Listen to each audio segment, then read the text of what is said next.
Hola, ¿qué tal amigas y amigos de Detrás de Cancha Radio? Bienvenidos a un nuevo episodio. Invitado muy especial en el episodio de hoy porque vamos a estar conversando con un periodista de muchísima trayectoria, venezolano, como lo es Richard Méndez, periodista de ESPN. También estuvo en Meridiano Televisión. Y vamos a conversar con él, bueno, para hablar de sus inicios, de su trayectoria y demás. Así que, sin más, con ustedes, Richard Méndez. Richard, ¿cómo estás? ¿Todo bien? Bienvenido a Detrás de Cancha y bueno, muchas gracias por aceptarnos la invitación. No, para mí un placer, la verdad que sí. Bueno, Richard, vamos a comenzar preguntándote por temas de actualidad, ¿no? Para uno, el periodista deportivo que casi que se trabaja, ¿no? El mismo ritmo de los deportistas. Este parón también afecta, ¿no? El ritmo de vida que se lleva. En tu caso, ¿cómo estás viviendo la cuarentena?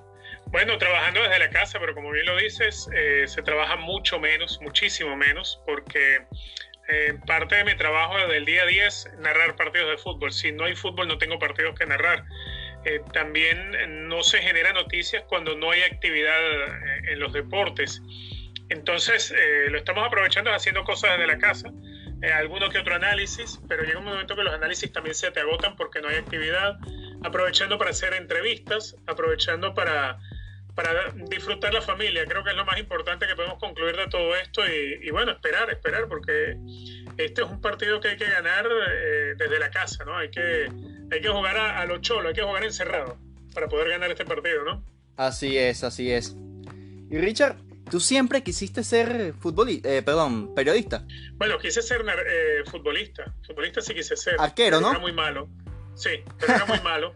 Bueno, por eso aprendí a ser arquero, porque no era bueno con la pelota. Yo tenía dos grandes pasiones desde siempre.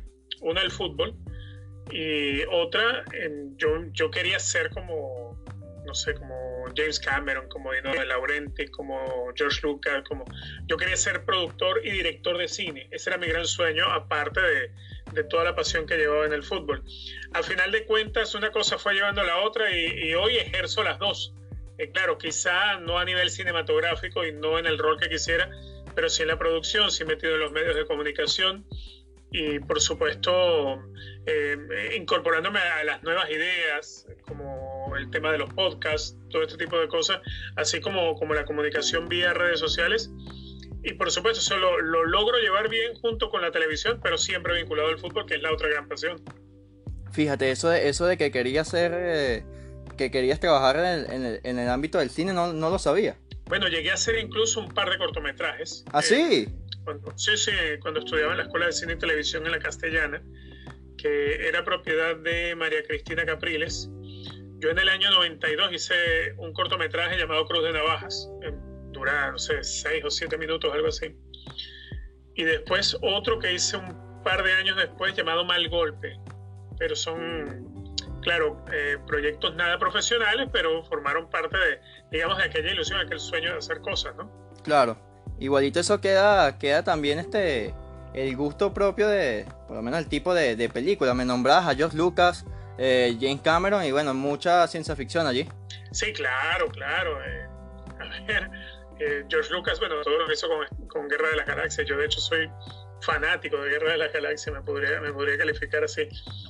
También obviamente alguien que yo considero una mente privilegiada para el cine, como lo ha sido Steven Spielberg. Claro, obviamente también. Cuando eres joven sueñas con eso. Si te quieres ir por ese lado, vas a soñar con llegar a alcanzar algo parecido en una carrera como la que han logrado estos. A ver, son los Messi, los Cristiano Ronaldo, Pelé y Maradona, pero del cine, por decirlo de alguna manera. Así es.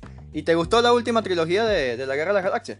Sí, a ver, cuando ya se acaba la saga de Skywalker, a mí me parece que, claro, yo entiendo que la serie tiene que tomar un nuevo rumbo, que han pasado muchos años, que ya se hace imposible reemplazar a los personajes. Por ejemplo, cuando vimos la película Solo, como el personaje de Han Solo, el actor que lo interpreta, siendo una supuesta versión de Han Solo muy joven, no se parece en nada a Harrison Ford. Entonces es así. Hay un cambio tremendo y yo entiendo que es momento de evolucionar, pero claro, cuando uno tiene esa nostalgia te cuesta, ¿no? Te cuesta asimilar que de pronto vas a ver una versión de Star Wars donde se acabó la saga de Skywalker y no sabes quiénes van a ser digamos los nuevos héroes que va a tener la saga de las películas. Claro, claro, claro. Incluso igual, también cuando George Lucas quiso hacer los episodios precuela, también se les criticó. Exactamente, al igual que otras series que se hicieron muy comerciales, como estas que fueron hechas en animación de computadora, La Guerra de los Clones. Así es. Que finalmente se terminó haciendo en una versión de serie también, además de la película, ¿no? Pero bueno, creo que forma parte de esa evolución, ¿no?, que hay que vivir. Claro. Richard, ¿y en qué momento decidiste meterte de lleno en el periodismo deportivo? A ver, yo llegué a trabajar en Radio Caracas Televisión en producción de telenovelas, la producción de exteriores de Amores de Fin de Siglo, que era una telenovela que protagonizaban Rudy Rodríguez, Flavio Caballero, Mari Carmen Regueiro, Franklin Virgües, Daniel Lugo, Ana Karina Manco, también trabajó con nosotros en aquella telenovela. En algún momento hubo un grupo de nosotros en el canal que, bueno, quisimos buscar un nuevo rumbo. Yo fui uno de los que decidió buscar un nuevo rumbo. Cuando tienes 23 años y eres joven, tú piensas que cualquier cosa que te pase por la mente la vas a lograr y la vas a lograr inmediato. Claro. Yo en aquel momento dije, yo quiero trabajar en radio, quiero ser locutor. Y claro, dejé el canal y empecé a tocar puertas. Y tocando puertas, pasaron 40 puertas y ninguna se abría. Hasta que se abrió la puerta de Radio Sintonía, ahí estaba el chino Carlos Bernal, que es el que me da la primera oportunidad a mí de trabajar en radio. Pero me dice, mira, aquí hace falta tener un programa de deportes. ¿Tú crees que puedas tener un programa de 1 hora de deportes a la semana? Y yo accedí, obviamente, me gustaban los deportes, sobre todo el fútbol, y de un programa de deportes terminó convirtiéndose en un programa de fútbol y después pasó a ser un programa de solo fútbol venezolano. El programa se llamaba Sintonía Deportiva, como la emisora Radio Sintonía. En aquella época quedaba en San Antonio de los Altos. Hoy en día creo que está en Chacao o en Chacaíto. No sé si todavía existe la radio, ¿no? Sí, sí, sí. Pero, todavía está. Sí, bueno, ese fue el primer contacto que tuve yo realmente para lo que me dedico hoy en día. En el año 96 se iba a jugar el partido Venezuela-Argentina de la eliminatoria de la Copa del Mundo de Francia 98, y yo les menciono en la radio que yo podía intentar conseguir los derechos de transmisión para la radio gratis, y de hecho lo hice, lo solicité a la federación, me lo permitieron. Como éramos una radio pequeña no había problema. Contrataron un narrador en San Cristóbal que nunca llegó al partido, fue un comentarista uruguayo que era un ex entrenador, Adán Tomás, y fui yo. Al final de cuentas, este narrador nunca llegó al estadio, entonces me tocó a mí narrar, y bueno, ya seguí narrando partidos de fútbol toda mi vida hasta hoy. ¿Eso fue en el Brígido, ese partido? No, en el Polideportivo Pueblo Nuevo de San Cristóbal. Ah, perdón, el 9 San de Cristóbal. De 1996. Complicado el tema de las transmisiones, de llevar información como tal del fútbol propio. Lo complicado estaba en que las emisoras de radio no creían en el fútbol. Es más, creo que no creían en ningún deporte salvo en el béisbol. Y en el béisbol porque ya existían circuitos oficiales de los equipos que llegaban y alquilaban la emisora por todo el tiempo que duraba la temporada, que eran 4 meses, alquilaban esos horarios. ¿Qué es lo que ocurre? Las emisoras de radio nunca vieron el deporte como algo que diera rating, que la gente quisiera estar escuchando.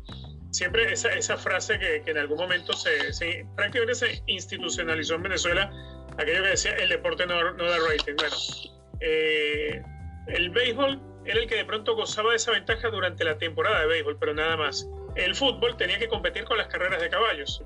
Estábamos transmitiendo un partido de fútbol y a 1:15 para las 5 ya venía la primera carrera y había que dar el pase a la rinconada y te lo devolvían cuando a lo mejor habían pasado 2 o 3 goles. Esas eran las dificultades que había. En cuanto a lo tecnológico, el fútbol venezolano no era complicado de transmitir, porque hacíamos lo que se hacía en todas partes del mundo, transmitías por vía de línea muerta. En algún momento Telcel salió con unos planes fabulosos de noches y fines de semana gratis. Entonces uno compraba el teléfono y le hacías las conexiones para una consola de radio donde sacabas los micrófonos y los audífonos, y no tenías nomás que pagar la renta básica, era muchísimo más barato que la línea muerta de CanTV. Eso nos permitió a nosotros transmitir muchísimos partidos de fútbol, claro, en la medida que las emisoras te daban el espacio, te lo rentaban. Afortunadamente yo llegué hace ya tantos años, por allá en el 98, a Radio Deportes. En esa oportunidad me permitieron transmitir todo el fútbol que yo quise, la verdad que transmití muchísimos partidos allí. Igualmente en Radio Fe y Alegría. Entonces, si bien yo en algún momento encontré dificultades para hallar una emisora por la cual transmitir el fútbol, la verdad siempre terminé encontrando algún camino, siempre hubo alguien que creyó en el fútbol y te daba la oportunidad y te alquilaba el espacio, o iba a medias con los clientes y podías transmitir los partidos. Gracias a Dios tuve esas oportunidades. Y ahora que cuentas eso, me hace obviamente hacer un paralelismo a la situación hoy en día, y también está costando muchísimo el tema, ¿no? de hacer creer a la gente todavía en el fútbol venezolano. Parece mentira que tantos años después la situación se repita. Sí, yo lo que puedo decir es que el fútbol venezolano en algún momento ganó muchísimo espacio, y pareciera ser que ese espacio hoy se ha ido, no sé si perdiendo, yo diría otra cosa, se ha ido manejando mal, me parece a mí. A ver, yo hoy en día disfruto mucho porque puedo ver desde aquí, desde Estados Unidos, los partidos del fútbol venezolano, pero los veo por los canales propios de, no sé, de Táchira, de Caracas, de Estudiantes de Mérida, canales en YouTube. Claro. Eso es una herramienta poderosísima que no existía en mi época. Porque en mi época, para ver un partido del fútbol venezolano por televisión, primero, si estabas en la capital, tenías que esperarte a las 10, 11 de la noche del domingo que te pasaban el partido. Entonces te estabas durmiendo porque había que trabajar el día siguiente. Si tenías la suerte de escucharlo por radio, perfecto. Pero si lo querías ver por televisión, había muchas complicaciones. O tenías que irte a la provincia, por decirte, en el estado Táchira, en Mérida, en Valera, en el oriente, por decir, en Puerto Ordaz. Es decir, el fútbol venezolano siempre se televisaba en las emisoras regionales, pero los canales con señal nacional por mucho tiempo o se olvidaron del fútbol venezolano o te lo pasaban de noche, a las 10, 11 de la noche.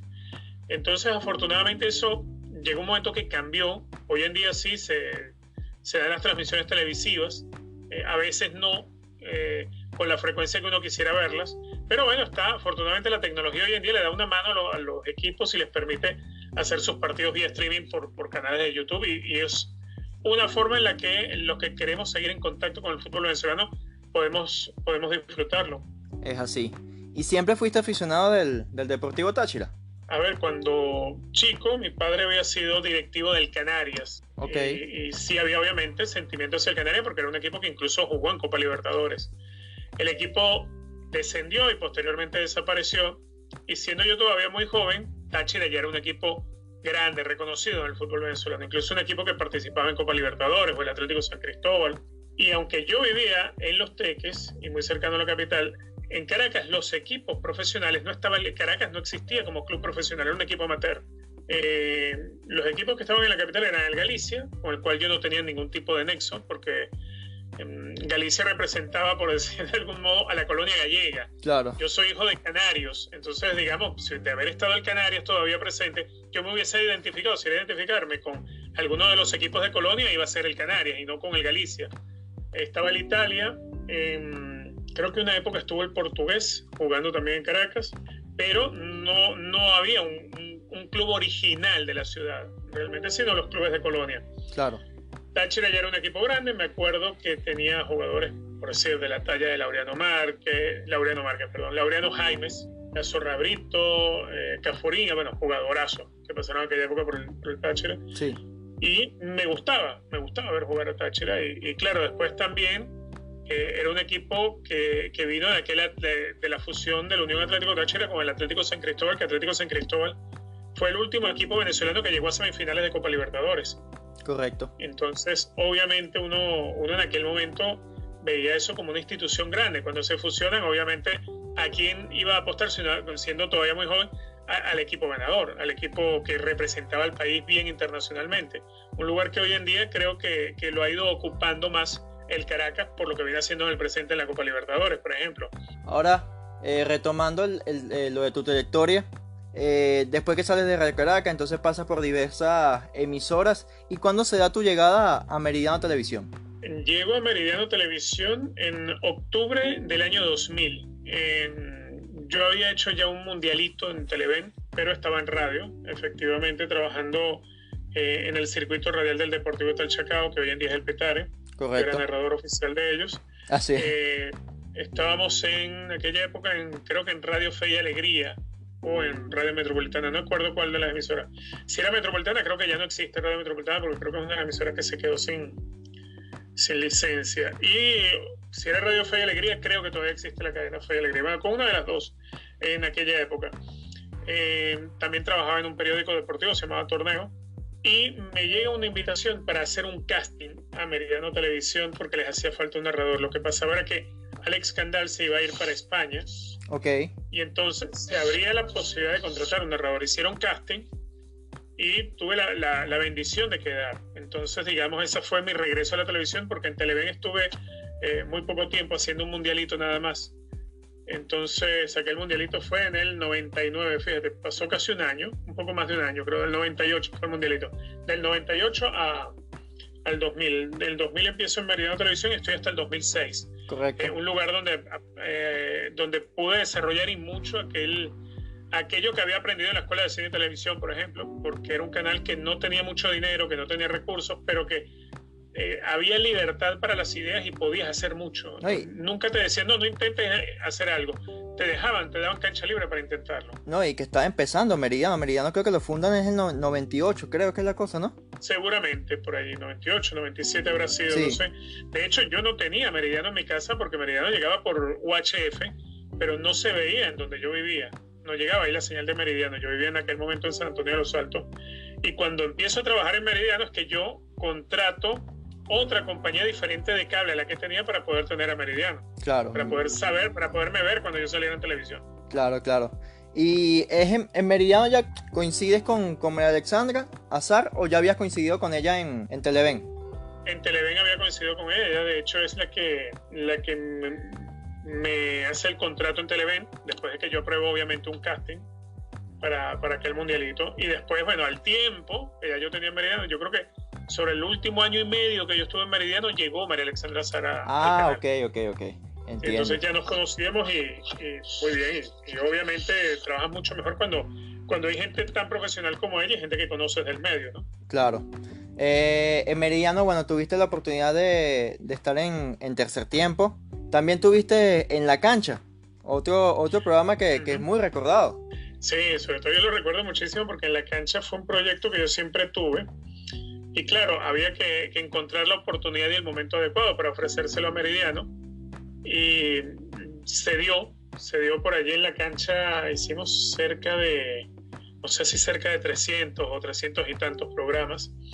La idea del programa era obviamente enfocada más que todo en rescatar parte de la historia del fútbol venezolano, y esa historia a veces era muy reciente, a veces era muy antigua, pero la dificultad era conseguir el material cuando era buscar la historia, ¿no? Por decir, por ahí de pronto aparecía Tomás Muñoz, que hoy en día trabaja creo que en TVs. Sí. Y me decía, mira, tengo grabado en Betamax la final de la Copa Venezuela del año 79. Yo, conchale, vale, préstamela. Yo lo transfiero a digital y por ahí sacabas un partido y hacías un programa recordando la historia de aquella final entre Lara y el Deportivo Galicia, por ejemplo. O sea, había que buscarle la vuelta, ¿no? Siempre, porque Venezuela en aquel momento era muy difícil encontrar archivos de imágenes. Hoy en día hay mucha gente que ha ido desempolvando los Betamax y los VHS y ha logrado digitalizar imágenes y las suben a las redes sociales. Eso antes era imposible conseguirlo. Claro. Primero, era imposible dar con la persona que tuviera ese material porque no tenías manera de encontrarla. ¿Y algún programa de esos que hiciste, de tantos esos episodios que hiciste en la cancha, alguno que siempre recuerdas con mayor cariño? Bueno, hay muchísimos, ¿no? Yo hice un especial, por ejemplo, en el Centenariazo, en Uruguay lo hicimos. Hice un especial en Barranquilla cuando Venezuela le gana a Colombia con gol de Arango, aquel 1-0. Hice programa en Buenos Aires, hice un programa en Corea del Sur, hice programa en Alemania, hice... A ver, que me están faltando unos cuantos. En España hiciste hice un uno. programa en Madrid, sí. Es más, allá hice dos. Uno sobre el Real Madrid y otro sobre... En aquel momento estaba Rubén Arocha en el Castilla. Juvenil del Real Madrid, exactamente, que era en aquella época se llamaba Real Madrid Castilla, Sí. y él era el capitán y el 10 del equipo. Entonces hice un programa con él allá en Madrid, me acuerdo, en el departamento de él. Así que tuve programas muy lindos, muy especiales, programas como por ejemplo con Nelson Carrero o con Gerson Díaz, que fueron dos baluartes y dos referentes importantísimos en la historia del fútbol venezolano, pero que además con los dos. Los hice llorar grabando el programa, porque llegué a tocar temas sensibles y se vinieron en lágrimas, tanto Gerson como Nelson Carrero en programas distintos. Y a veces eso es un poco hasta complicado, ¿no, Richard? Lograr esa afinidad en una entrevista con los jugadores, ¿no? Porque por lo general, vamos a decirlo así, que no suene tan mal, lo básico es hablar obviamente de lo deportivo. Pero siempre el tratar de tocar algo más con los deportistas a veces llega a ser complicado también por cómo puede hacer cada invitado. Fíjate cómo me sucede, por ejemplo, lo de Nelson Carrero. Yo había grabado la semana anterior, había salido el programa con Gerson Díaz. Gerson Díaz llora cuando yo le toco el tema del momento en el cual se acaba su carrera, cuando ya se convierte un exfutbolista en aquel momento. Y él en ese momento se le salieron las lágrimas. Obviamente, vete a saber cuántos recuerdos lindos del fútbol habrá tenido. Entonces, una semana después voy a grabar con Nelson Carrero y estaba Pedro Febles, que en paz descanse, y Nelson Carrero. Pedro Febles, junto a Nelson y Guacharac y Robbie Cavallo, eran dueños de una academia de fútbol que quedaba en Vista Alegre. Entonces, voy a empezar a grabar la entrevista y lo primero que me dice Nelson Carrero antes de empezar a grabar, me dice, oye, vale, y que el chamito Gerson Díaz se puso a llorar contigo en el programa. ¿Qué cosas tiene ese chamo, vale? ¿Cómo se va a poner a llorar en televisión? Y cosas de la vida, en plena entrevista, yo le empiezo a hablar de por qué se te acaba tan rápido la carrera. Y él me dice, oye, porque tuve una lesión en la rodilla, no sé qué, yo jugaba infiltrado siempre. Y le digo, ¿y por qué no paraste las infiltraciones? Dice, porque tenía que jugar, y reventó a llorar. Y no hubo manera. Entonces, cortamos la entrevista, pero no, el tramo más importante lo dejé grabado y él me dice, ¿no lo vas a poner? Claro que lo iba a poner. Obvio. Pero entonces apareció, me acuerdo, Pedro Febles a chalequearlo porque se había puesto a llorar en la entrevista. Tú te estabas burlando de Gerson Díaz y tal, mírate ahí y tal. No sé qué. En paz descanse Pedro Febles. Y de esta experiencia en Meridiano, ¿con qué te quedas, Richard? No, con las amistades, con el grupo que crecimos, con los afectos. Allí encontré uno de los mejores analistas de fútbol que he tenido en mi vida, y mira que he tenido analistas de fútbol de todas nacionalidades. Me refiero a Leopoldo Salazar, amigos como él, como Pascual Artiles, como Milagros Cofiño, el propio Alex Candal, el propio Fernando Petrocelli. Grandes profesionales, personas muy queridas, personas que hoy en día todavía mantenemos siempre el contacto, y además que en un sitio donde todos nos tocaba bregar y empujar hacia adelante algo que estaban haciendo. Claro. ¿Tú te vas de Meridiano, fue a qué altura del 2006? A finales del 2006, en noviembre del 2006. ¿Y había posibilidad de quedarte, Richard, sabiendo que al siguiente año iba a estar, por ejemplo, lo que fue la Copa América? Ya en ese momento sabíamos que iba a haber Copa América. Claro. Claro, lo que ocurre es que yo de hecho estaba en los planes del staff de Unión Radio para la Copa América, y supongo que hubiese estado en los planes de Meridiano Televisión para la Copa también. Pero en 2006 ya Unión Radio estaba trabajando en base a la Copa América y yo también trabajaba con ellos. Se da la oportunidad para venir a trabajar a ESPN por 2 años en principio, luego de una serie de pruebas y de casting que se hicieron. Y nosotros decidimos venirnos como familia, venir por 2 años, y luego pensábamos regresar a Venezuela una vez que pasaran esos 2 años. Yo pensaba que estando aquí ESPN me iba a dar permiso para trabajar en la Copa América en Venezuela. No me lo dieron en aquel momento porque mi contrato exigía exclusividad. Claro. Entonces me tocó quedarme, ver la Copa América, además que por esos días nació mi hija, entonces hubiese sido inútil haberme ido a Venezuela cuando mi hija estaba por nacer, ¿no? ¿Y cómo fue esa llegada a ESPN? ¿Cómo fueron esos primeros meses en un canal referencia, ¿no?, dentro del mundo del deporte? Sí, totalmente. Bueno, estando en Venezuela, un día estaba editando el programa En la Cancha, nunca se me olvidó, un miércoles, llego de editar el programa y llego a la casa y mi esposa me da un papelito, me dice, te llamó esta persona. Cuando leo el papelito decía el nombre de alguien y decía de ESPN y un número de teléfono para que yo lo llamara. Cuando veo el número de teléfono, es un número de teléfono de Estados Unidos, y decía, uy, tienes que hacer la llamada, sí o sí. y era para invitarme a una entrevista el día sábado. ¿Qué es lo que ocurre? ESPN hizo lo hacían con relativa frecuencia, iban a varios países y entonces se ponían en contacto con la gente de los canales de televisión o de las emisoras de radio y pedían referencias de talentos, de narradores, comentaristas, reporteros, y a mí me recomiendan de Unión Radio. Unión Radio es que le avisan a ESPN, mira, entrevístate con esta persona que puede ser que te interese. Y ellos, al ponerme en contacto con ESPN, me permite a mí asistir a aquella entrevista el día sábado. Había gente de todas partes del país que yo ni conocía, ¿no? Pero había gente que fue de todos lados que la habían invitado a esas charlas. Bueno, estando ahí, a esas entrevistas, pasa la entrevista y como a las 3 semanas más o menos, me envían un correo electrónico donde me dicen, nos gustaría que vengas a México a hacer una prueba para hacer SportsCenter. Yo en aquel momento hacía el noticiero Meridiano también. Yo, claro, sí, cómo no. Me acuerdo que ellos me mandan los boletos el día que jugaba Francia, España, no me acuerdo, era en pleno Mundial del 2006. Un partido de Francia en esos días. Porque yo termino de hacer el partido en la radio. Okay. Y me voy al día siguiente en la mañana para el aeropuerto, me dan los tickets digitales y me voy para Estados Unidos. Yo nunca había venido a Estados Unidos, no miento, a Estados Unidos, todavía no a Estados Unidos, para México, para la prueba. Voy a México, hago la prueba, como yo hacía el noticiero Meridiano todos los días, para mí la prueba fue un jamón, o sea, yo dije, nada, esto es para mí. Yo estaba seguro que ese trabajo era para mí. Cuando regreso,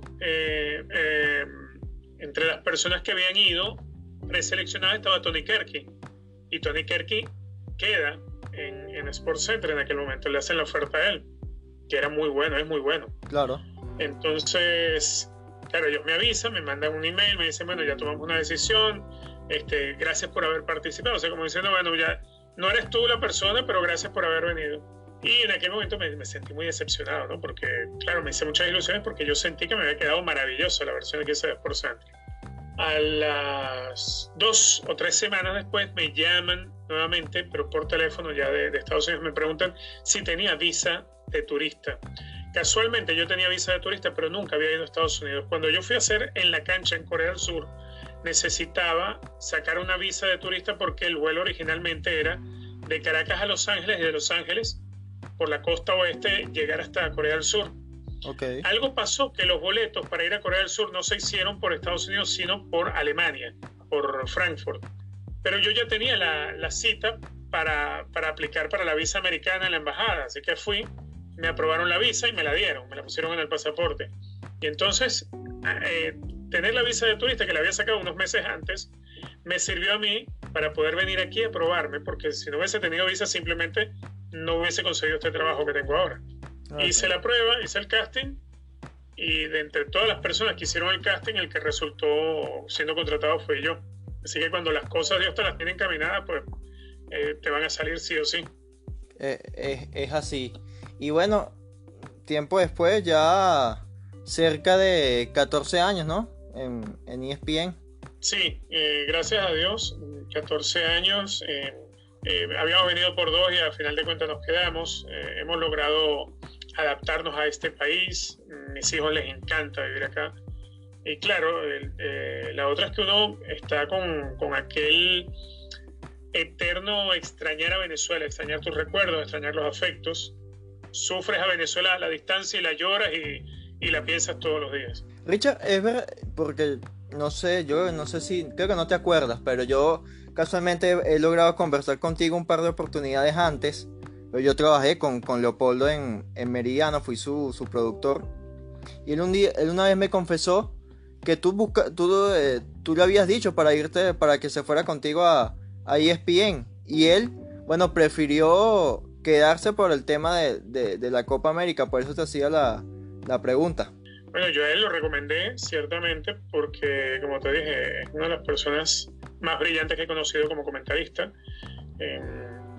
Me hubiese gustado mucho que hubiese tenido la oportunidad también como la tuve yo, porque, como te digo, he trabajado con grandes profesionales y dentro de esos grandes profesionales, sean argentinos, mexicanos, colombianos, gente con la que trabajé en Venezuela, y él en especial, no tiene nada que envidiarle a ninguno de los grandes analistas con los que he tenido la oportunidad de trabajar.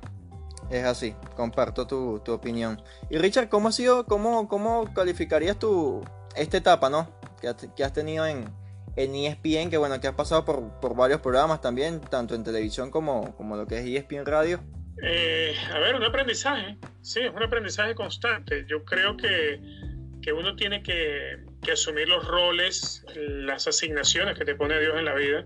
Tienes que aprender de ellas, tienes que trabajar duro, tienes que prepararte. Cuando llegué aquí, la primera barrera que te vas a encontrar es la de la credibilidad, porque, a ver, si bien en Venezuela la gente me conocía, aquí no me conocía nadie, en Estados Unidos y en América Latina menos, no me conocía nadie, solamente en Venezuela. Entonces, que de pronto un argentino escuche a un venezolano hablando de fútbol y no de béisbol, o que, no sé, que un mexicano escuche a un cubano hablando de fútbol, analizando fútbol, no le va a caer agradable al oído. Entonces, eso me llevó a que tenía que prepararme el doble, el triple de lo que en realidad solía hacer, porque tenía que demostrar que era mejor que el resto. Claro.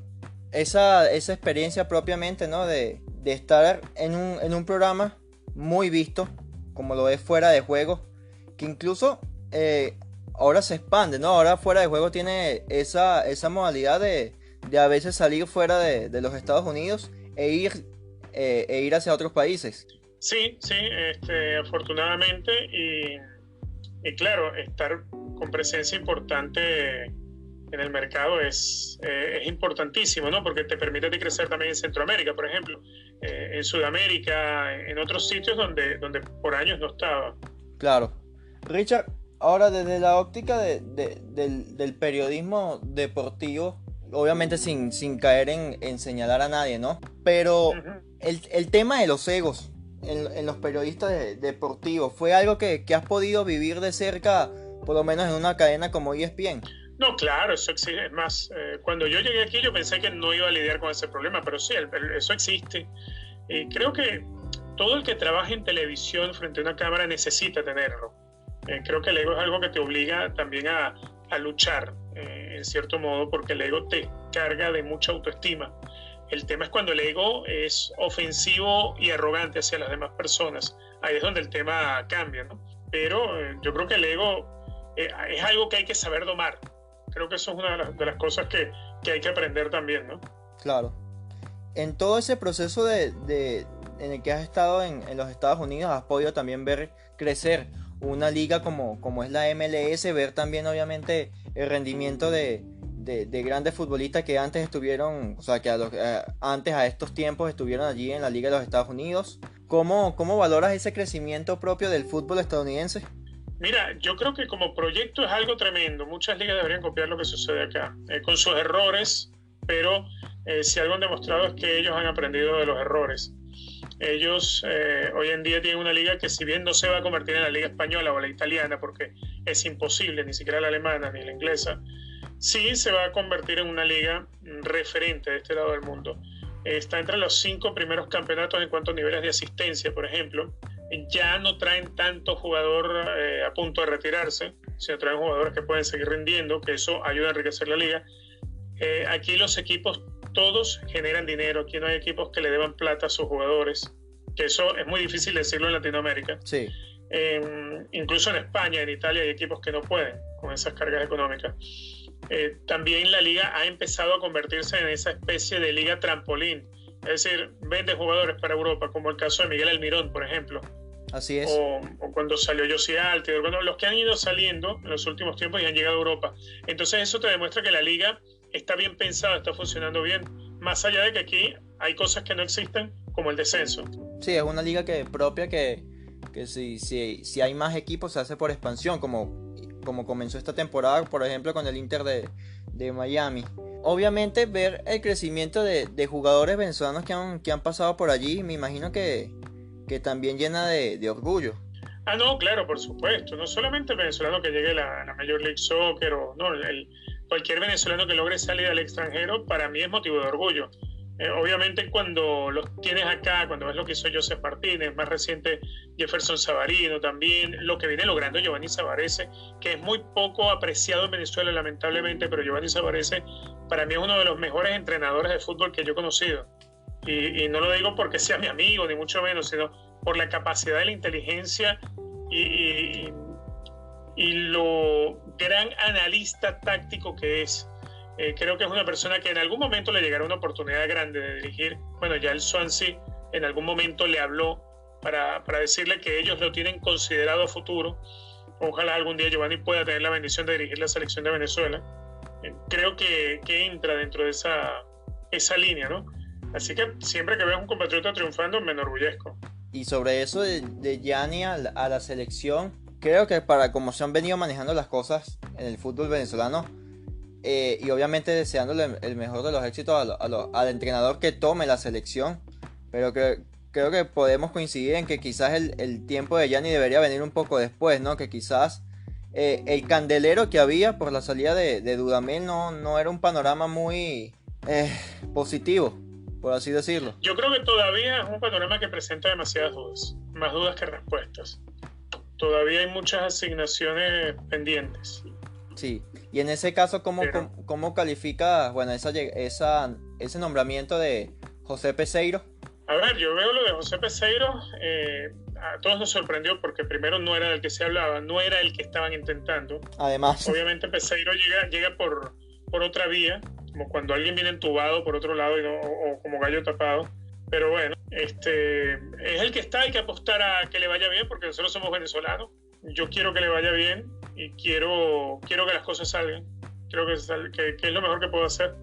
Hay que apoyarlo por ahora. Obviamente cuando se equivoque, si se equivoca lo vamos a criticar y hay que exigirle porque no está para venir de vacaciones, ¿no? Claro. Y hablando propiamente de la selección, ¿cómo calificas esa evolución que ha tenido la Vinotinto en los últimos años? Quizás no desde la época de Pastoriza, pero sí enfocándonos mucho en lo que significó la generación del profe Páez. Yo creo que es Richard Páez el que verdaderamente le tuerce el pulso a las dificultades que tenía el fútbol venezolano. Pastoriza dejó cosas importantes, obviamente, el trabajo de la preparación física, que era una de las cosas que faltaba, el pelear por los derechos del jugador de una mejor manera, pelear por buenos premios económicos, ese tipo de cosas. Con Richard Páez es donde yo veo que se da el verdadero cambio, se encuentra una identidad para el grupo de jugadores que había en aquel momento y Venezuela encontró en Richard Páez a alguien que rodeaba su cuerpo técnico de académicos, como el caso de tener un psicólogo, que no lo tenía nadie en Sudamérica, y se empezó a poner de moda en otras selecciones tener un psicólogo, gracias a que Richard Páez en Sudamérica fue el primero que incorporó uno al cuerpo técnico de la selección. Ese es el proceso que para mí sienta las verdaderas bases del fútbol venezolano. Por ejemplo, uno dice, ¿cuál ha sido el hito más importante del fútbol venezolano? Y uno puede pensar, bueno, el subcampeonato del mundo sub-20 que se logró en 2017 o las medallas de oro logradas en los centroamericanos del Caribe. Para mí es el centenariazo, porque el centenariazo viene a confirmar lo que se venía haciendo bien y a partir de ahí hay un legado que todavía hoy se mantiene. En aquel momento Venezuela incluso logró hilar creo que 4 victorias de manera consecutiva. Venezuela estuvo con vida para clasificarse al Mundial hasta la última fecha, eso no había sucedido antes. Entonces nos damos cuenta que sí, que hay momentos que pueden torcer la historia y ese sin duda alguna, el del profesor Richard Páez, fue ese primer gran paso. De hecho, tú viviste ese centenariazo propiamente allí en el estadio. ¿Cómo recuerdas ese día? Uy, un día maravilloso, la verdad, una noche maravillosa. Recuerdo siempre la noche antes del partido, estaba con Carlos Saúl, el psicólogo de la selección, y estábamos hablando sobre lo que podía pasar la noche del siguiente, y le pregunto, Carlos Saúl, ¿qué crees tú que va a ocurrir? Y él me dice, mira los jugadores, mañana goleamos, me dice. Y claro, cuando te lo dice Carlos Saúl, bueno, es un psicólogo, pero no sabe de fútbol y tal. ¿Por qué crees tú que vamos a golear? Me dice, mira cómo caminan los jugadores, mira la seguridad que tienen, mira cómo se ríen entre ellos, mira la tranquilidad que tienen. Acuérdate, mañana vamos a golear. No le quise creer, pero cuando ves que eso sucede, te das cuenta que la convicción, la actitud, la confianza puede ayudar y mucho a derrumbar mitos. Ahora, Richard, obviamente viendo ya todo lo que hizo esa generación y cómo revalorizó el fútbol en Venezuela, la selección, ¿le hizo falta o le hace todavía falta darle mayor importancia obviamente a eso que hizo esa generación? Prácticamente hacer un homenaje, porque partidos de homenaje para esa generación no ha habido para ninguno. Hace poco Arango de cierta manera confirmaba eso, ¿no? Que nadie se le había acercado a decirle, a ofrecerle un partido de despedida, y estamos hablando de uno de los mejores jugadores de la historia de nuestro fútbol. Bueno, fíjate, algo curioso, ¿no? Después cuando escuchas al presidente de la federación diciendo que Dudamel nunca se lo hizo, yo creo que los jugadores no defienden la camiseta de los entrenadores, defienden la camiseta de la selección, de la federación. Son las federaciones las que organizan los partidos de despedida, no los entrenadores.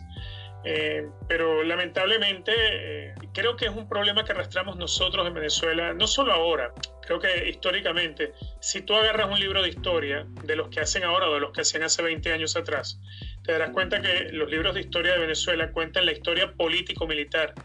Entonces pareciera ser que en la historia de Venezuela no hubo artistas, no hubo pintores, no hubo deportistas, y yo creo que nosotros tenemos que recurrir también a eso, ¿no? A recordar, a enseñar las proezas que hicieron los deportistas, las obras que hicieron los grandes pensadores, lo que hicieron los grandes artistas. Eso hay que tenerlo presente y fresco.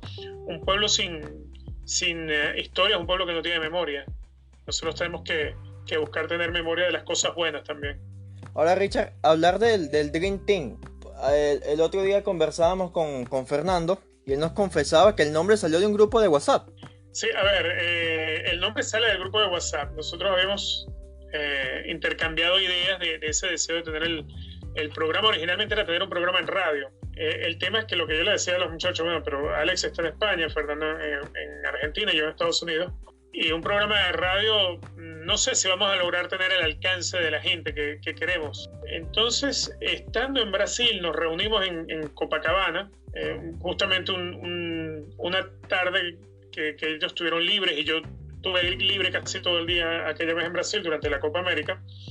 Entonces, nos fuimos a la playa, nos pusimos a hablar y a echar cuentos, y ahí nació el proyecto como tal. Cuando se acaba la Copa América, Fernando enseguida vino con la idea enchufado y creó un grupo de WhatsApp para ir hablando sobre eso. Y él al grupo de WhatsApp le puso el Dream Team, porque estábamos en la playa y estábamos tomando cerveza, como buen venezolano en una playa.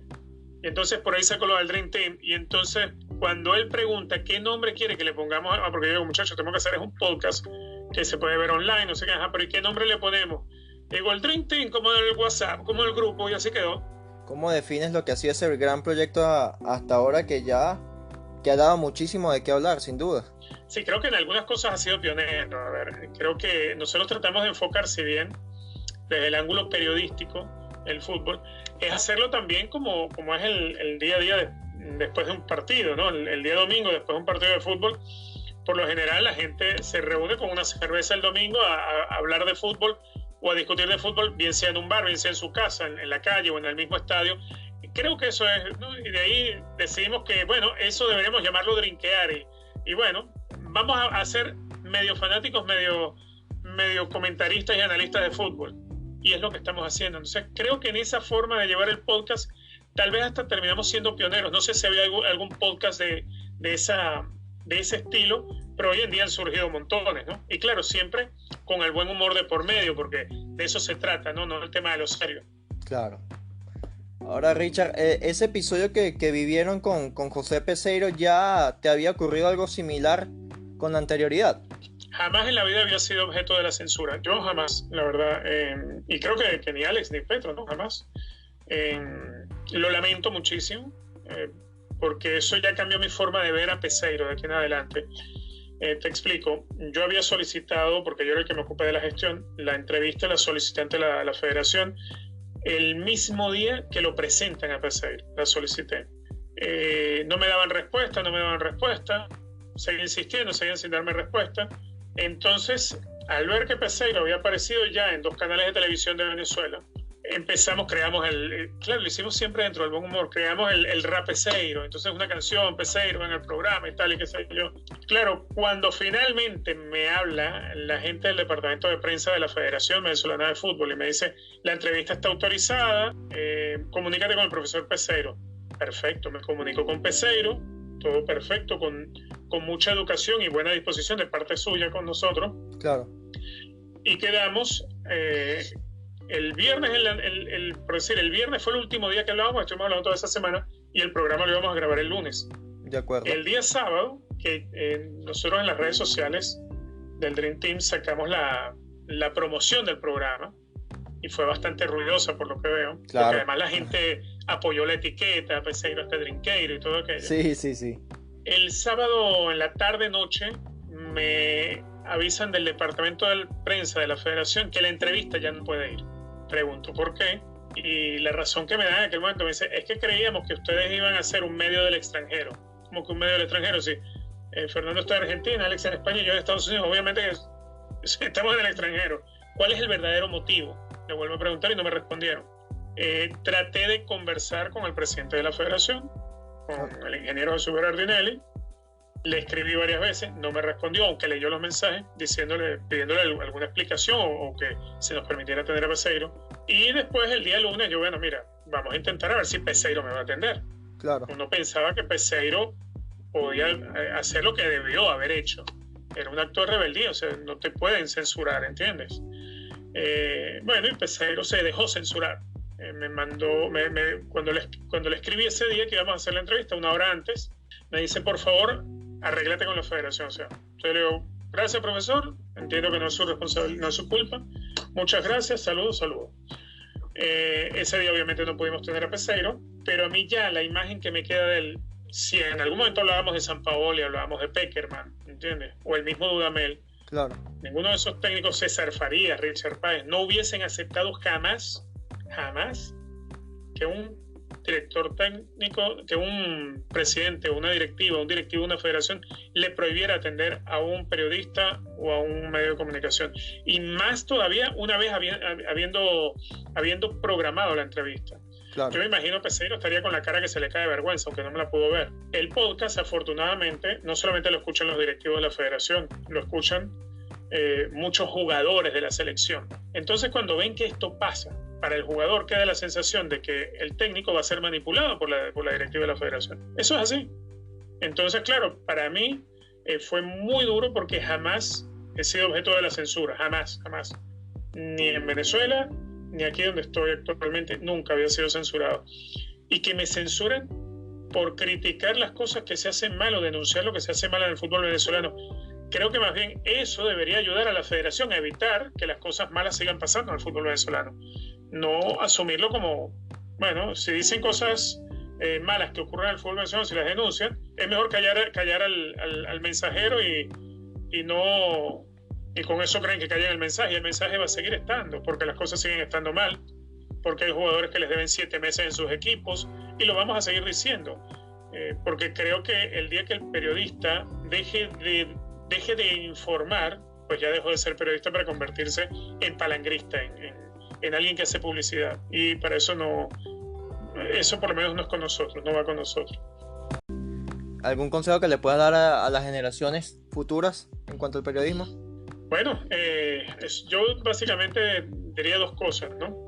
Una, no dejen de soñar, porque como decía Walter Disney, si quieres que pase, tienes que soñarlo. Lo sueñas, pero después vas a buscar hacerlo en realidad. Esa es una. La otra, no le apagues la luz a otro para poder brillar tú. Brilla con tu luz propia, sin necesidad de apagar al otro. Es decir, no le hagas daño o no le hagas zancadillas o no juegues sucio a los colegas para poder crecer tú como persona o como profesional. Esos son los 2 consejos que yo daría. Muy bien. Otra cosa, Richard, es una opinión que he buscado con varios colegas en este podcast, porque veo que por lo menos acá en Venezuela llega a suceder, quizá no con tanta frecuencia, pero sí sucede. ¿El periodista puede ser amigo de la fuente? Sí, ¿por qué no? El problema es, a ver, El problema es dejar de ser periodista. Yo soy amigo de futbolistas o de técnicos, porque al final de cuentas son compañeros de trabajo. De pronto ellos jugando en un equipo, dirigiendo un equipo, una selección, y tú en los medios de comunicación, pero te vas a encontrar con ellos en la cancha. Claro. La diferencia está cuando no entiendes que tu rol de informar no tiene nada que ver con el rol que tiene un jugador en la cancha. Igualmente el jugador tiene que entender eso, que tú le vas a criticar lo que hizo mal y que te vas a equivocar más de una vez también, como él se equivoca en la cancha. Entonces, yo no estoy en contra de que seas amigo. De pronto uno dice, no te hagas amigo para que te ahorres problemas.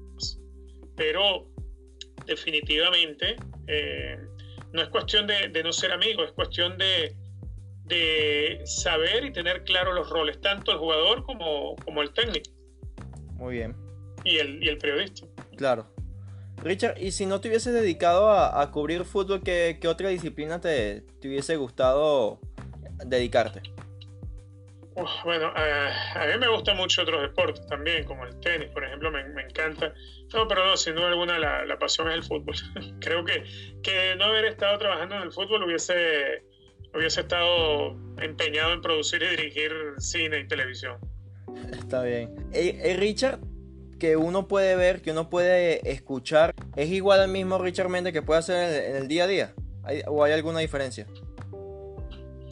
Del Richard, perdón, del trabajo al Richard del día a día. Exacto. Yo creo que soy la misma persona. Sí, ¿no? Totalmente. A ver, yo trato de no tener distancia con la gente. Primero porque no me creo dueño de la verdad absoluta. Eso creo que ya por ahí trato más bien de acercarme a la gente, o de acercar a la gente a lo que yo hago. Creo firmemente que el trabajo mío está en masificar y no en restar, no en alejarme de la gente. Así que esas son ideas que te obligan a llevar las cosas siempre con una buena dosis de sencillez, de humildad. Y bueno, estar convencido de que nunca se ha logrado todo. Tienes que ir de a poco. Yo creo todavía con mi edad, con 50 años, que yo todavía estoy aprendiendo en esto. Y voy a seguir aprendiendo hasta el día que me toque retirarme y ya no tenga más espacio para seguir aprendiendo. Pero todos los días tengo que aprender algo. Es así. Bueno, Richard, de verdad agradecido contigo por estos minutos de tu tiempo. Realmente fue una muy grata charla, como en anteriores oportunidades, y seguirte deseando el mayor de los éxitos. No, Alejandro, el placer es mío, la verdad que sí. Y bueno, muchísimas gracias por esta entrevista y Dios te bendiga. Y ese fue, amigos, Richard Méndez para hablar, bueno, de sus inicios, algunos gustos que no sabías, por ejemplo, el tema, su gusto por dirigir y producir cine, que fue actor en un cortometraje, en varios cortometrajes, mejor dicho, que fue productor de novelas en RCTV, que trabajó en diversos medios, en varias emisoras, impulsando propiamente el fútbol venezolano, cómo llegó y cosas que vivió en Meridiano Televisión, por ejemplo su programa En la Cancha, esas anécdotas que nos contaba de Gerson Díaz y Nelson Carrero, cómo llega ESPN a esta gran cadena televisiva, su experiencia allí, cómo se da el proyecto del Dream Team, y su definición propia, ¿no? de este podcast que también está marcando pauta, cómo vivió la situación con el profe José Peseiro y bueno, muchísimo más. Será entonces hasta una próxima edición. Recuerda seguirnos en Instagram como @detrás de cancha piso fútbol, en Twitter como @detrás de cancha piso, y por así a mis redes sociales, y será entonces hasta la próxima ocasión. Chao, chao.